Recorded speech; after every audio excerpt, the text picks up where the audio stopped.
1841년 랄프 waldo 에머슨 자기 신뢰. 며칠 전 한 유명 화가가 쓴 시를 읽었다. 전통적인 형식을 벗어난 독창적인 작품이었다. 그런 예술은 주제가 무엇이든 영혼의 깊은 곳을 울린다. 그 속의 감정은 단순한 생각보다 더 귀중하다.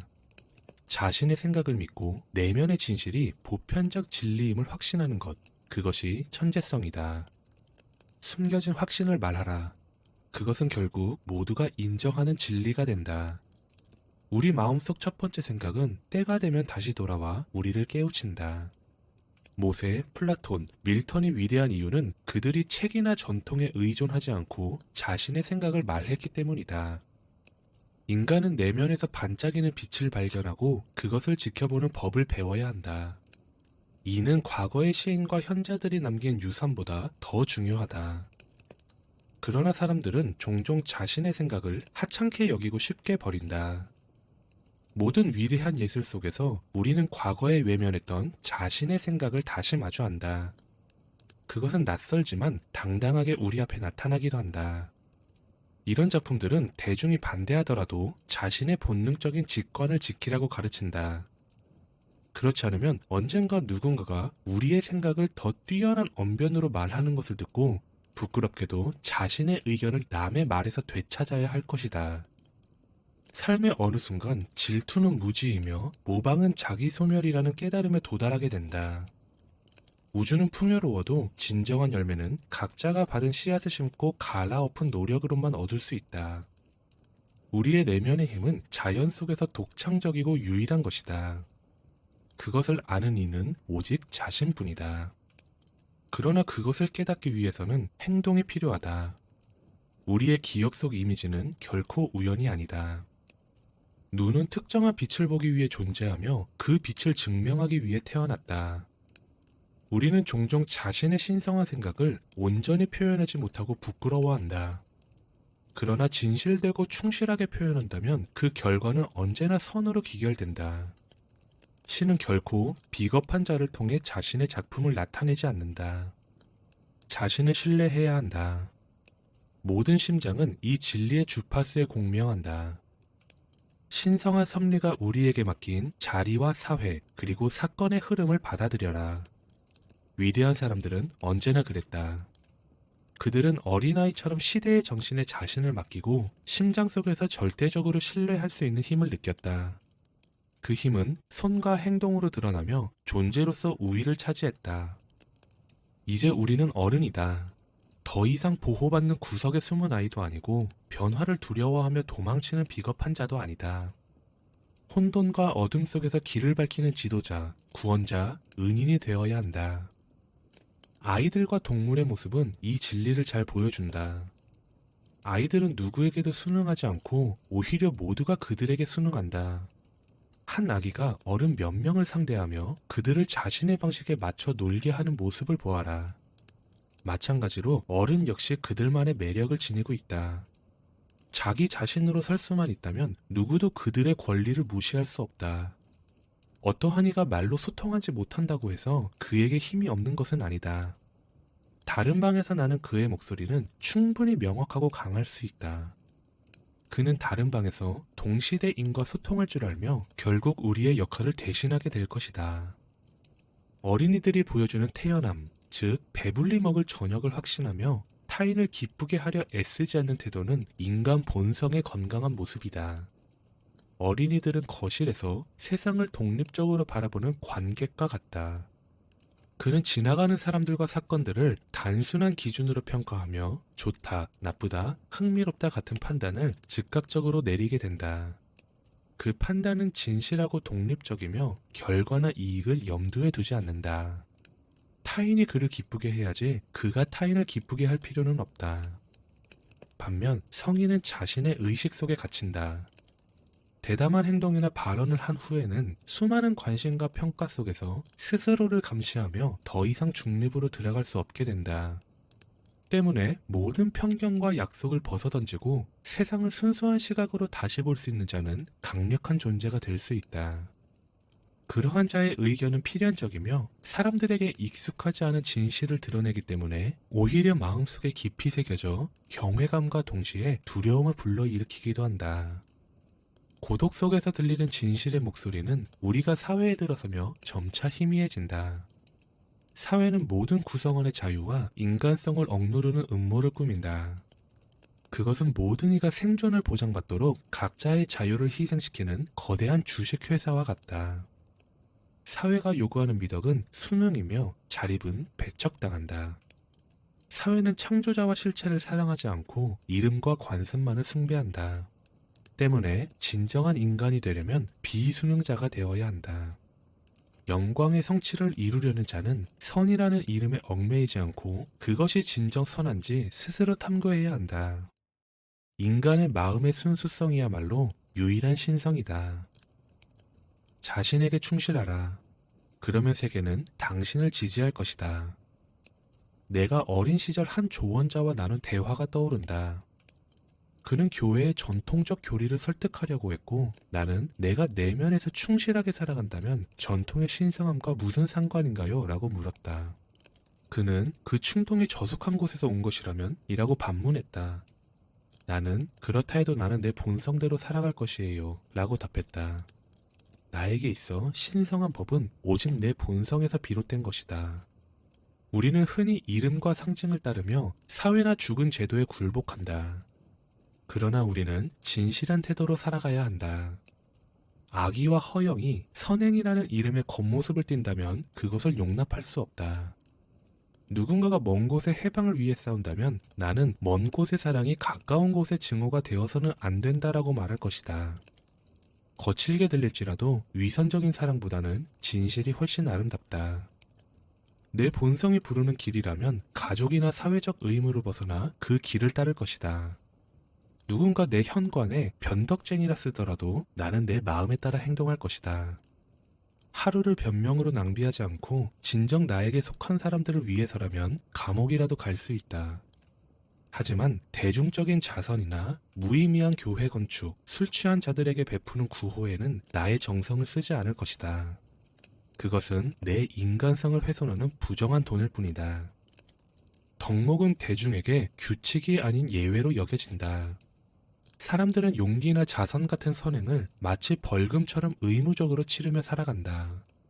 그들의 선행은 자신이 세상에 속죄하거나 변명하기 위한 수단일 뿐이다. 하지만 나는 속죄를 원하지 않는다. 나는 진정으로 살아가고 싶다. 내 삶은 스스로를 위한 것이며 타인의 평가를 위한 연극이 아니다. 내 삶이 화려하지 않더라도 진실하고 일관적이라면 그것으로 충분하다. 나는 삶이 자연스럽고 건강하기를 바라지 억지로 꾸미거나 희생을 강요받기를 원하지 않는다. 또한 나는 인간성을 증명하기 위해 행동을 요구하지도 않는다. 나 자신에게도 마찬가지이다. 내가 훌륭하다고 여겨지는 행동을 하든 하지 않든 본질적인 나 자신은 변하지 않는다. 나는 나의 본래 권리를 위해 대가를 치르고 싶지 않다. 내 재능이 크지 않더라도 나는 존재하며 타인이나 나 자신에게 이를 증명할 필요는 없다. 내가 해야 할 일은 내가 스스로 판단한 것뿐이다. 사람들이 나에 대해 무엇을 생각하든 중요하지 않다. 이 원칙은 실제 삶과 지적 삶, 여러 가지 상황들 속에서는 실천하기 어렵겠지만 사람의 크고 작음을 판단하는 기준이 될 수 있다. 특히 타인이 내 의무를 나보다 더 잘 알고 있다고 여기는 사람들 사이에서 이를 지키는 것은 더욱 어렵다. 세상의 의견에 따라 사는 것은 쉽지만 고독 속에서 자신의 의견에 따라 사는 것도 쉽다. 하지만 대중 속에서도 독립성을 지키는 자는 위대한 사람이 될 수 있다. 낡은 관습에 순응하는 것은 에너지를 낭비하고 당신의 개성을 흐릿하게 만든다. 형식만 남은 낡은 교리를 유지하거나 쓸모없는 단체에 기부하거나 정치적 당파를 지지하거나 반대하는 표를 던지는 행위는 당신의 진정한 모습을 가린다. 하지만 당신이 가치 있는 일을 한다면 나는 당신을 이해할 수 있을 것이고 당신 역시 스스로를 더 강하게 만들 수 있을 것이다. 수능은 마치 속임수와 같다. 내가 당신의 소속을 알게 되면 당신이 어떠한 의견을 제시할지 예상할 수 있다. 보통 대다수의 사람들은 이미 자신의 한계를 정했고 허용된 한쪽 면만 보려는 태도를 취한다. 이러한 태도는 진정성을 잃은 공허한 모방일 뿐이다. 대다수 사람들은 특정한 의견에 스스로를 묶어두고 그로 인해 자신의 삶을 왜곡한다. 그들의 진리는 불완전하며 말과 행동 사이에서 끊임없이 모순이 드러난다. 그들의 발언은 신뢰를 얻지 못할 것이며 어디서부터 바로잡아야 할지 알 수 없는 혼란만 남기게 된다. 이 부자연스러움은 얼굴 표정에서조차 드러난다. 어울리지 않는 대화에 억지로 미소를 지을 때 얼굴에 나타나는 긴장은 우리가 내면적으로 얼마나 부자연스러운 상태에 있는지를 보여준다. 우리는 이런 억압적 체계 속에서 잃어버린 진정성을 반드시 되찾아야 한다. 순응하지 않는 삶은 세상의 불쾌감을 사고 그로 인해 세상은 당신을 가차없이 채찍질한다. 그럴 때 사람은 타인의 험상궂은 표정을 어떻게 받아들일지 배워야 한다. 길거리나 친구의 거실에서 사람들이 곁눈질로 당신을 바라볼 때 그들의 반감이 당신에 대한 경멸과 저항에서 비롯된 것이라면 때로는 슬픈 마음으로 집으로 돌아가고 싶어질지도 모른다. 그러나 대중의 험악한 표정은 바람처럼 쉽게 흘러가며 거기엔 깊은 원인이 없는 경우가 많다. 그럼에도 불구하고 대중의 불만은 의회나 대학의 연구 비판보다 더 위협적으로 느껴질 수 있다. 강인한 사람은 교양 있는 계층의 분노를 비교적 쉽게 견딜 수 있다. 교양 있는 계층의 분노는 품위를 갖추고 있지만 스스로도 상처받은 쉬운 존재임을 알기에 두려움에서 비롯된 것이다. 그러나 이러한 분노에 대중의 원초적인 분노가 더해지게 되면 군중과 최하층의 본능적 힘이 압도적으로 위협적으로 느껴질 것이다. 이를 신처럼 태연하게 받아들이려면 깊은 관대함과 흔들리지 않는 신앙의 습관이 필요할 것이다. 스스로를 신뢰하지 못하게 만드는 또 다른 장애물은 바로 일관성이다. 이는 과거의 행동이나 말을 지나치게 존중하며 타인의 시선 속에서 정해진 궤도를 벗어나지 않으려는 태도에서 비롯된다. 그러나 왜 과거를 붙잡는가? 왜 기억이라는 무거운 짐을 끌고 다니며 대중들의 말과 모순될까 두려워하는가? 설령 자신이 모순된다고 해도 그것이 대체 무슨 문제인가? 진정한 지혜란 과거에 얽매이지 않고 현재의 빛 속에서 과거를 새롭게 판단하며 살아가는 데에 있다. 당신의 형이상학이 신에게 인격을 부정했다 할지라도 영혼의 신성한 움직임이 찾아온다면 그것을 받아들여라. 신에게 형태와 색을 입히는 것도 괜찮다. 필요하다면 이론을 과감히 버리고 떠나라. 어리석은 일관성은 작은 마음에서 비롯된 것이다. 그것은 소인배 정치가, 철학자, 신학자들이 집착하며 숭배하는 대상이다. 그러나 위대한 영혼은 일관성에 얽매이지 않는다. 그것은 마치 벽에 비친 자신의 그림자에 불필요하게 신경 쓰는 것과 같다. 그러니 지금 당신이 믿는 것을 단호히 말하라. 그리고 내일은 내일의 믿음을 단호히 말하라. 비록 오늘의 믿음과 정면으로 모순되더라도 그것은 아무 문제가 되지 않는다. 누군가는 이렇게 말할지도 모른다. 그러면 당신은 반드시 오해를 받게 될 것이에요. 그러나 오해받는 것이 그렇게 나쁜 일인가? 피타고라스, 소크라테스, 예수, 루터, 코페르니쿠스, 갈릴레오, 뉴턴 등 모든 위대한 영혼들이 오해받았다. 위대하다는 것은 곧 오해받는 것이다. 나는 어떤 사람도 자신의 본성을 어길 수 없다고 믿는다. 모든 돌발적인 행동도 결국 그의 존재의 법칙 안에서 이루어진다. 나는 이 고요하고 자연스러운 삶 속에서 하루하루 정직한 생각을 기록하려고 한다. 앞을 내다보지도 않고 뒤를 돌아보지도 않고 그렇게 한다면 의도하지 않아도 그것이 조화롭게 드러날 것이다. 모든 행동은 그 순간에 정직하고 자연스럽다면 아무리 다르게 보일지라도 결국 하나의 조화를 이룬다. 하나의 의지에서 비롯된 행동들은 겉으로는 다르게 보일지라도 본질적으로 통합되어 있다. 당신의 진정한 행동은 스스로를 설명하며 과거의 진정한 행동들과도 조화를 이룬다. 반면 순응이라는 것은 어떠한 것도 설명하지 못한다. 모든 행동을 스스로의 의지에 따라라. 그러면 당신의 과거는 자연스럽게 현재를 정당화할 것이다. 위대함은 미래를 향해 나아가는 것이다. 오늘 옳은 일을 위해 의지를 다지고 타인의 시선을 두려워하지 않는다면 당신은 이미 그러한 삶을 살아가고 있는 것이다. 그러나 그 모든 것을 떠나 지금 당장 옳은 일을 하라. 겉모습, 남의 눈에 얽매이지 마라. 그러면 언제나 그렇게 살아갈 수 있을 것이다. 수능과 일관성은 이제 조롱받아야 할 대상이다. 설령 위대한 인물이 내 집에 식사하러 온다고 해도 나는 그를 기쁘게 하려 애쓰지 않을 것이다. 오히려 그가 나를 기쁘게 하길 기대할 것이다. 나는 인간성을 대표하며 당당히 설 것이다. 만약 당신이 어떠한 상황에서 친절해야 한다면 동시에 진실해야 할 것이다. 평범한 사회 속에서 우리는 다른 사람이나 무언가를 떠올리게 하는 존재로 머물곤 한다. 그러나 진정한 인격과 현실은 그 무엇도 떠올리게 하지 않는다. 그것은 스스로 창조의 모든 것을 대체한다. 모든 참된 인간은 원인이자 국가이며 하나의 시대를 대표한다. 그의 비전이 완성되려면 무한한 공간, 수많은 인물, 그리고 충분한 시간이 필요하다. 후대는 그를 추종하며 그의 유산을 이어간다. 시전은 로마 제국의 시대를 열었고 그리스도는 수천만의 마음을 사로잡아 인간의 덕과 가능성을 상징하는 화신이 되었다. 하나의 제도는 한 사람의 길게 드리워진 그림자일 뿐이다. 역사는 결국 강인하고 진지한 몇몇 인물들의 전기로 요약된다.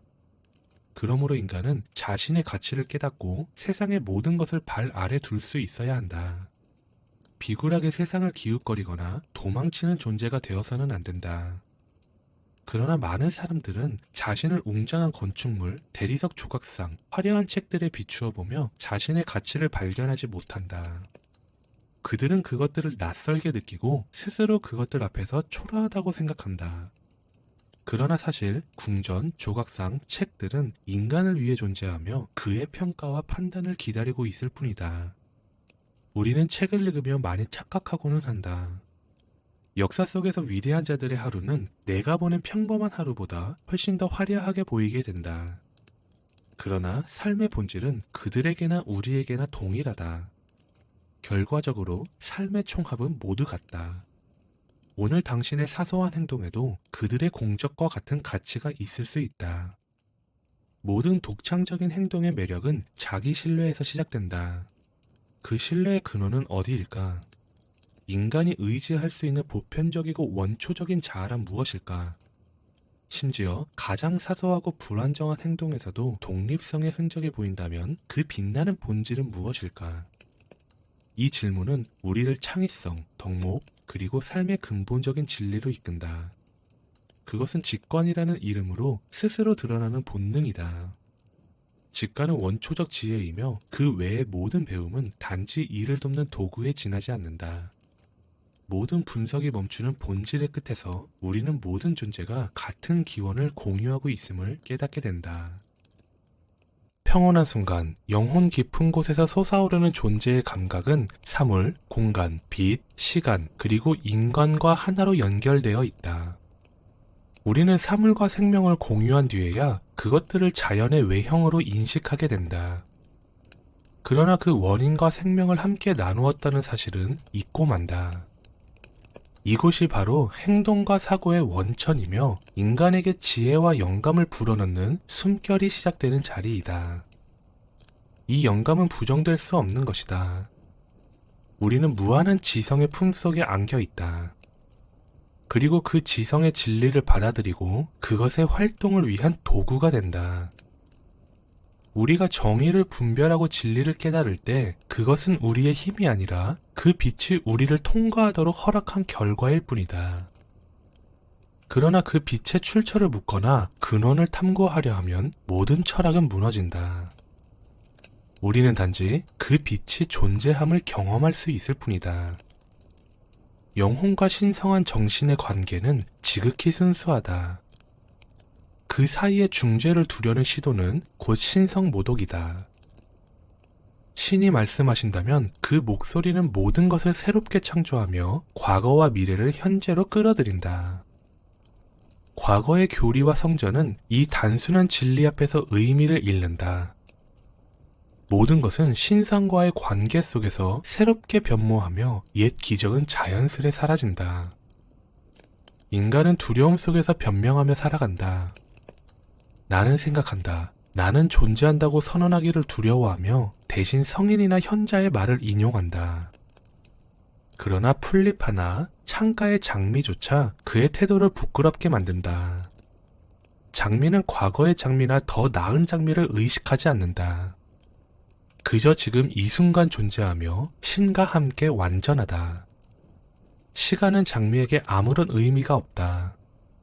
꽃봉오리일 때도, 활짝 핀 순간에도, 잎이 떨어진 후에도 그 존재는 언제나 완벽하고 충만하다. 인간도 장미와 마찬가지이지만 인간은 항상 과거를 후회하고 미래를 염려하느라 현재를 놓친다. 인간은 자연과 함께 현재에 존재하고 시간을 초월할 때만 강하고 행복할 수 있다. 이는 분명한 진리이다. 그러나 여전히 많은 사람들은 다윗, 예레미야, 바울 같은 인물들의 목소리를 통해서만 신의 말씀을 들으려 한다. 우리는 특정 문구나 인물에 과도한 가치를 부여한다. 아이들이 할머니나 스승의 말을 그대로 외우듯 어른들조차 과거의 위대한 사람들의 말을 반복하며 그 단어 하나하나를 기억하려고 애쓴다. 하지만 그 말이 나온 시각과 본질을 이해하면 우리는 그 단어들을 놓아버리고 필요할 때 자신의 언어로 충분히 표현할 수 있음을 깨닫게 된다. 진리의 비전을 마주하는 순간 감사나 기쁨조차 초월한 깊은 고요가 찾아온다. 영혼은 영원한 원인과 동일성을 바라보며 진리와 정의가 스스로 충분하다는 사실을 깨닫는다. 그리고 모든 것이 제자리를 찾아가고 있음을 알고 평온에 이른다. 대서양과 남태평양과 같은 광활한 자연, 수십 년 또는 수세기 같은 시간조차도 이 앞에서는 무의미하다. 지금 내가 느끼고 생각하는 모든 것은 과거의 상태 아래 있었던 것처럼 현재와 삶, 죽음이라는 개념 아래에도 여전히 놓여 있다. 중요한 것은 단지 살아가는 것이지 살아왔던 것이 아니다. 힘은 멈춰 있는 것이 아니라 과거에서 새로운 상태로 전환되는 순간에 존재한다. 목표를 향해 도약하는 찰나에 진정한 힘이 나타난다. 영혼이 존재하는 곳에는 힘이 있다. 그리고 그 힘은 자신감이 아니라 실천을 통해 드러난다.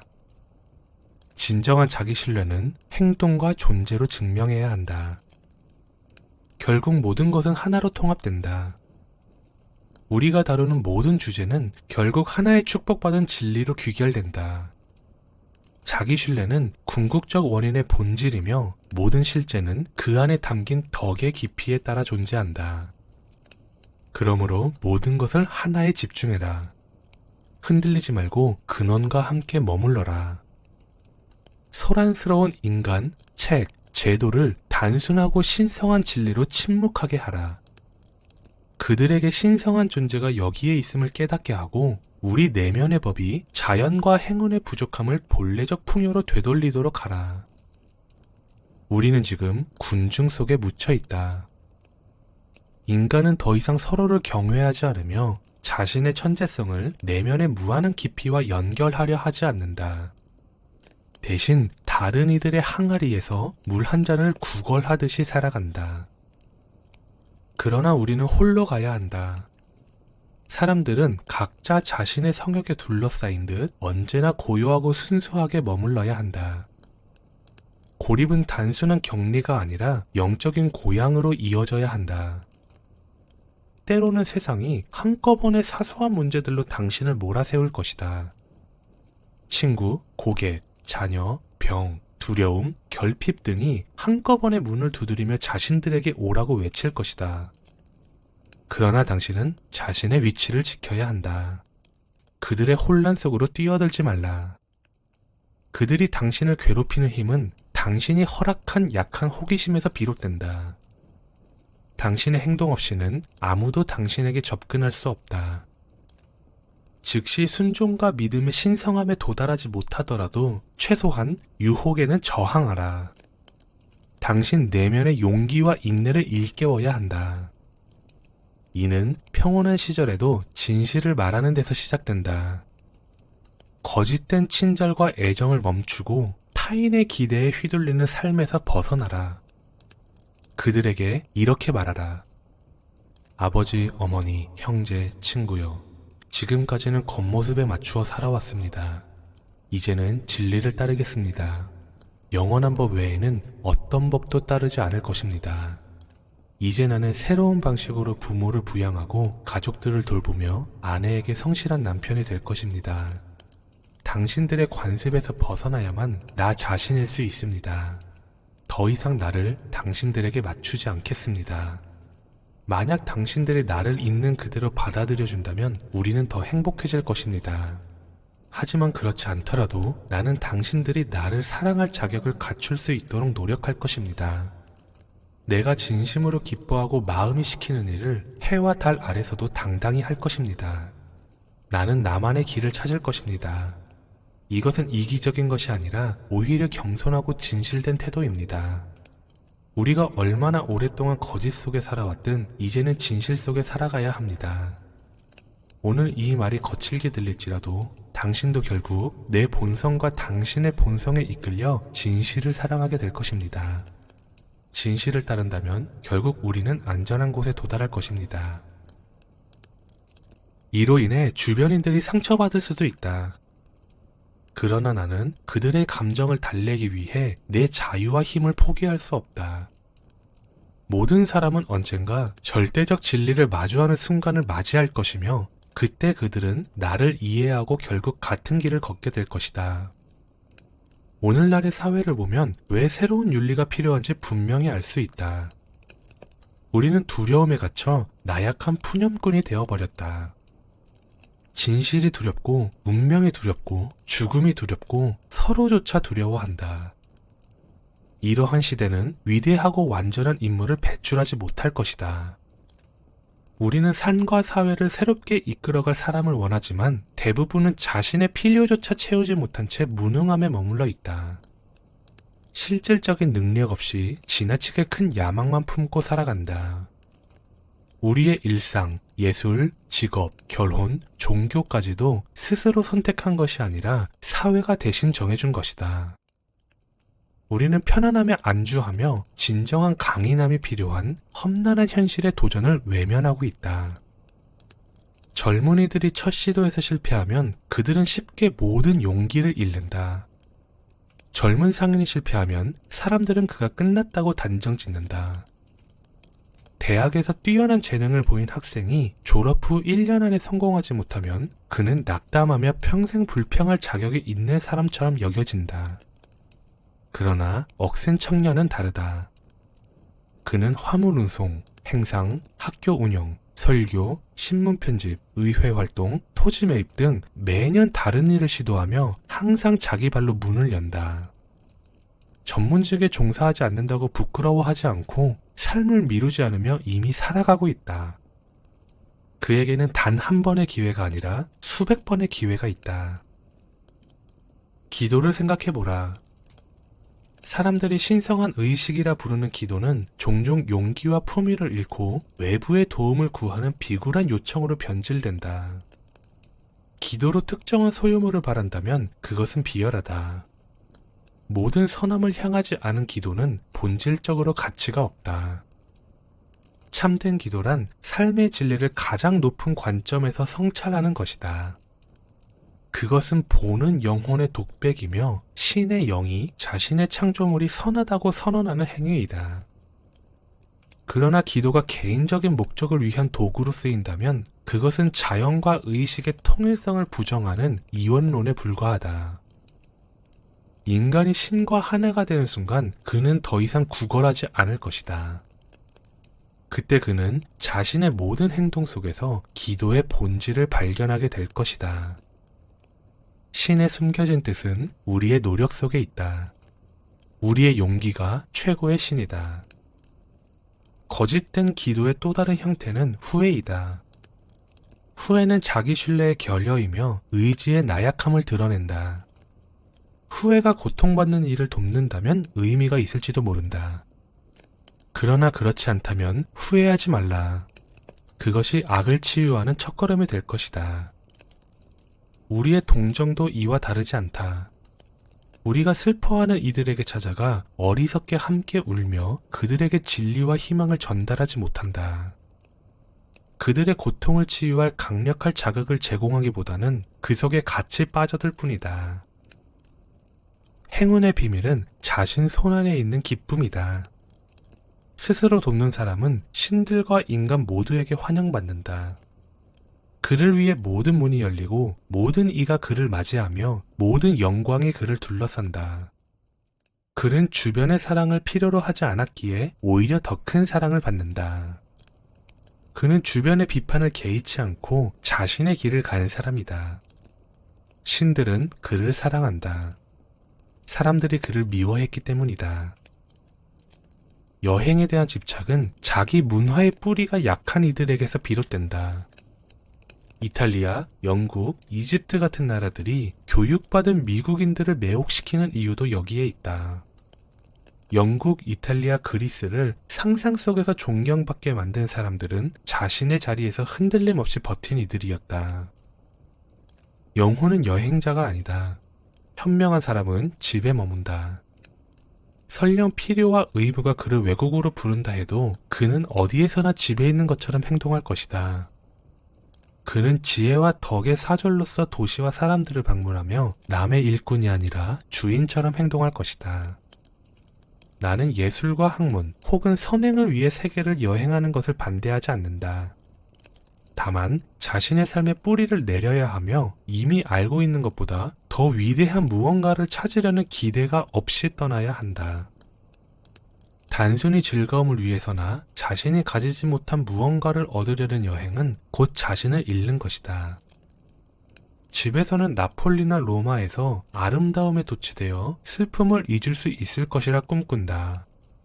그러나 짐을 싸고 친구들과 작별하며 나폴리에 도착해도 내가 피하려던 슬프고 변함없는 나 자신은 여전히 나와 함께 있다.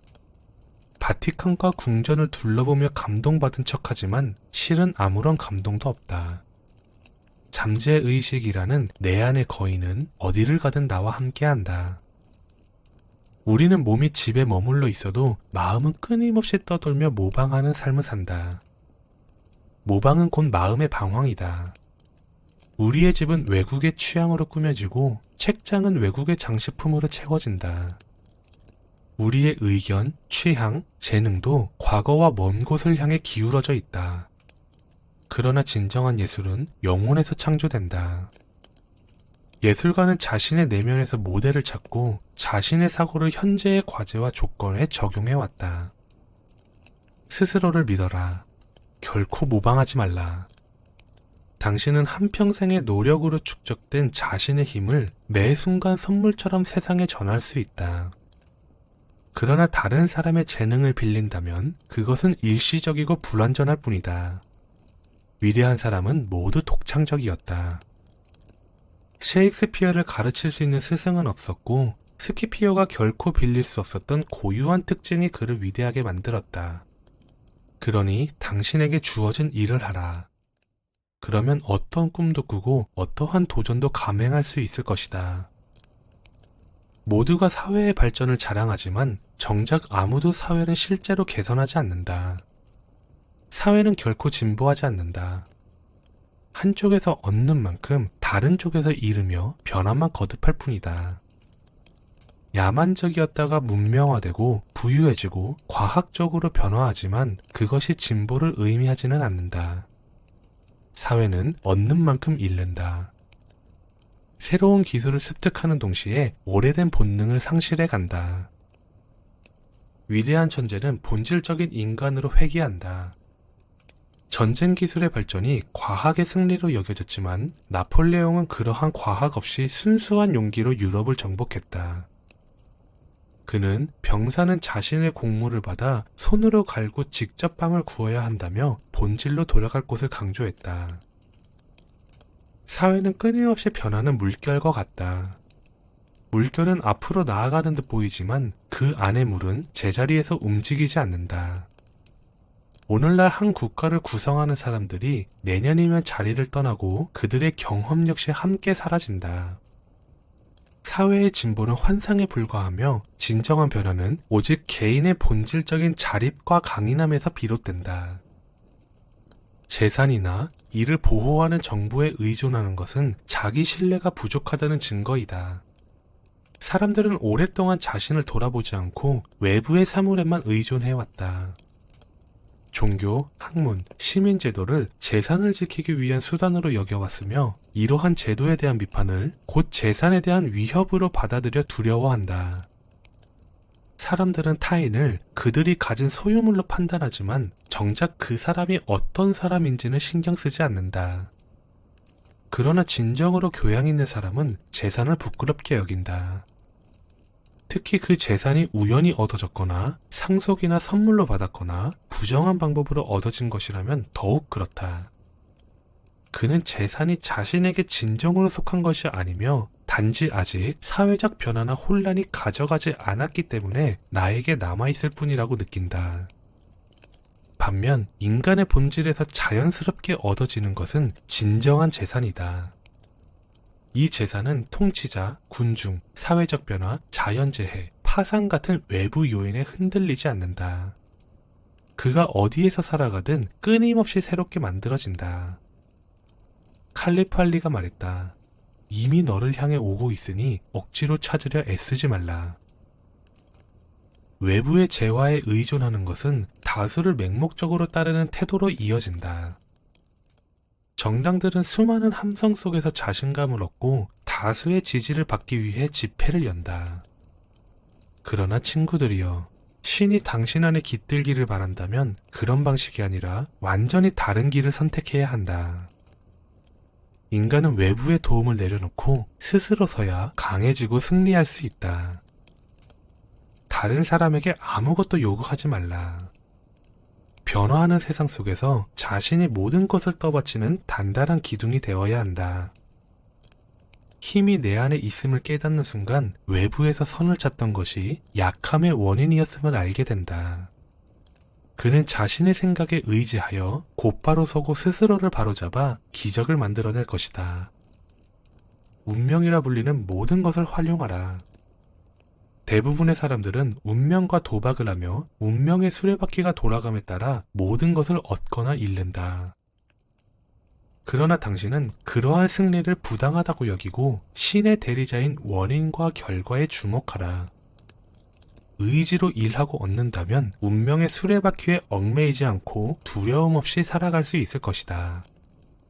정치적 승리, 임대료 상승, 병의 회복, 돌아온 친구 같은 행운이 당신을 기쁘게 하며 더 나은 날들이 올 것이라 믿게 할지도 모른다. 그러나 그런 기대에 의존하지 말라. 진정한 평화는 외부에서 오지 않는다. 평화는 오직 내면의 원칙이 이길 때 비로소 얻을 수 있다. 오직 당신 자신이다. 하루 북드림이었습니다. 감사합니다.